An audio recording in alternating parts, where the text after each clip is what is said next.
Bonjour et bienvenue sur Métro Boulot Finito, le podcast qui change les codes du travail et qui veut en finir avec la routine métro boulot dodo. Dans ce podcast dédié au travail, on parlera efficacité, relations au travail, bien-être, mais aussi vision du travail de demain. Je m'appelle Marline et je vous aide à booster votre efficacité sans vous épuiser. J'espère que vous êtes en forme parce que c'est parti pour un nouvel épisode. Bonjour, j'espère que vous êtes en forme aujourd'hui comme tous les lundis ou comme tous les moments où vous écoutez ce podcast. Alors aujourd'hui, j'avais envie qu'on parle de ces fameuses petites phrases, et en tout cas une phrase en particulier, qu'on en a marre d'entendre quand on travaille. Cette petite phrase dont j'aimerais qu'on fasse le tour aujourd'hui, c'est ce fameux « Quoi, t'es débordé ? Suffit de t'organiser. » Et ça ira beaucoup mieux. Alors, c'est vrai. Mais en même temps, c'est carrément faux. Parce que non, c'est pas parce que vous vous sentez débordé que forcément c'est parce que vous êtes mal organisé. Et non, ce n'est pas en téléchargeant une Xème to-do list que votre problème va forcément se résoudre.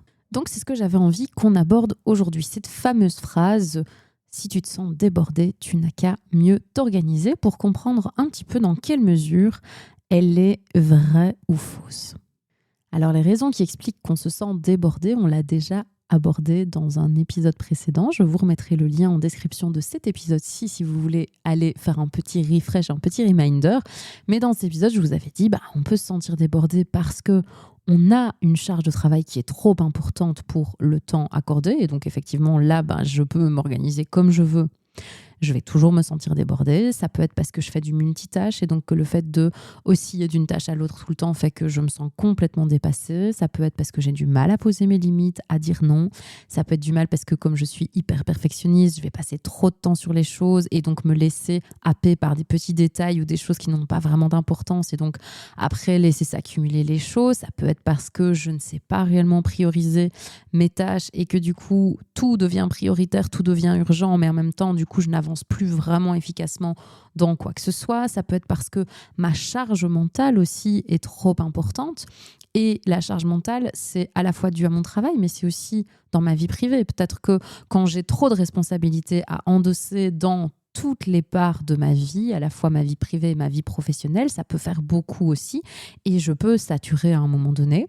Ça peut aussi être, ça je ne l'ai pas encore mentionné, mais si je souffre d'un TDA, TDAH, donc un trouble de l'attention avec ou sans hyperactivité par exemple, c'est une neuroatypie qui fait que je vais avoir du mal à me concentrer, à rester focus et potentiellement aussi me sentir complètement débordée.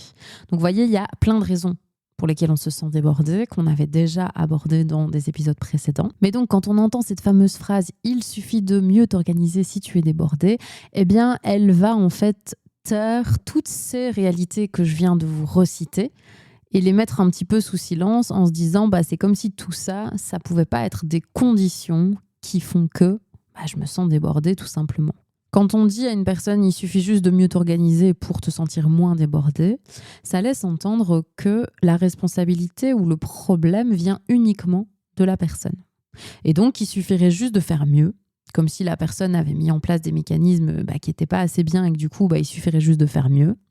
Et que, en fait, il n'y aurait pas vraiment de raison de se sentir débordé, c'est juste qu'on s'y prend mal et que du coup, en faisant mieux, on ne serait plus débordé. Ça peut être le cas. Il est vrai que quand on met en place certaines méthodes de travail, ou en tout cas qu'on n'a pas du tout de méthode de travail et qu'on le fait au freestyle, effectivement, le fait de remettre de l'organisation dans son travail va nous permettre d'y voir plus clair. Donc ça peut être le cas et effectivement, l'organisation va vraiment nous aider. Mais elle n'est pas la baguette magique qui va tout résoudre. Organiser un trop-plein, ça reste un trop-plein. Si ma charge de travail est trop importante, l'organisation ne va pas m'aider, il faut réduire ma charge de travail. Organiser du flou reste flou. Si je ne sais pas où je vais, si je ne comprends pas mes priorités, si je ne comprends pas le sens de mon travail, de mes tâches, de ma mission, etc., je peux organiser mes tâches comme je veux, ça restera flou pour moi et je ne vais pas savoir avancer efficacement. Organiser la pression, ça reste de la pression. Si je suis tout le temps sous tension, que j'ai du stress, je peux mettre en place tous les outils d'organisation et d'efficacité que je veux. Cette pression, elle reste là et donc je ne sais pas la gérer. Idem si vous avez une neuroatypie, donc TDA, TDAH, j'en ai parlé, mais il y a aussi l'autisme, la multipotentialité, le haut potentiel. Tout ça, ce sont des neuroatypies qui font qu'en fait, les connexions neuronales ne se font pas de la même manière dans le cerveau d'un neuroatypique que dans le cerveau d'un neurotypique. Et donc, si vous adoptez des méthodes d'organisation de travail neurotypiques alors que vous êtes neuroatypique, ça va peut-être pas du tout fonctionner non plus sur vous. Et donc là, la raison qui fait qu'on se sent débordé, ça peut aussi simplement être votre mécanisme de fonctionnement de base qui fait que vous, votre cerveau, il fonctionne un peu différemment et que du coup, il peut très très vite s'emballer. Et à ce moment-là, on va se dire, ok, alors comment est-ce que je fais avec un cerveau, je pense notamment à la multipotentialité qui a un cerveau qui fonctionne en arborescence, une pensée en arborescence plutôt qu'une pensée qui est plutôt linéaire, eh bien, on peut très très vite se sentir débordé parce que le cerveau part dans tous les sens. Comment faire pour gérer cette multipotentialité? Comment faire pour gérer ça? C'est pas en mettant simplement dans une petite case ou dans un petit planning mon organisation. Il va y avoir tout un travail pour comprendre comment je fonctionne avec mon cerveau et pour savoir comment est-ce que je peux pallier à ce mode de fonctionnement-là pour me sentir moins débordée. Ce que j'avais envie que vous reteniez avec cet épisode, c'est que vous devez penser votre travail dans sa globalité.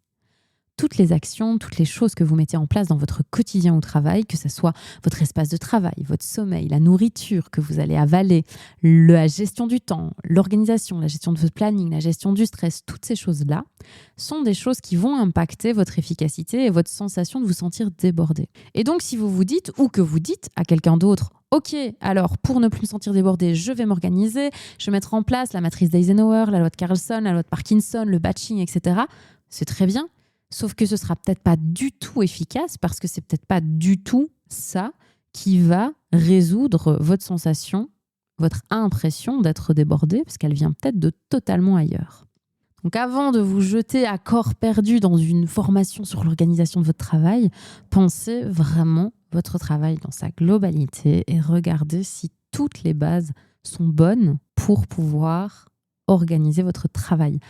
Moi, l'organisation, tout ce qui est méthode d'organisation et d'efficacité, c'est seulement le 4e pilier que je travaille. En général, ça veut dire qu'avant, il y a 3 autres grands piliers que je vais travailler avant d'arriver à OK, quel type d'organisation de travail est-ce qu'on va mettre en place.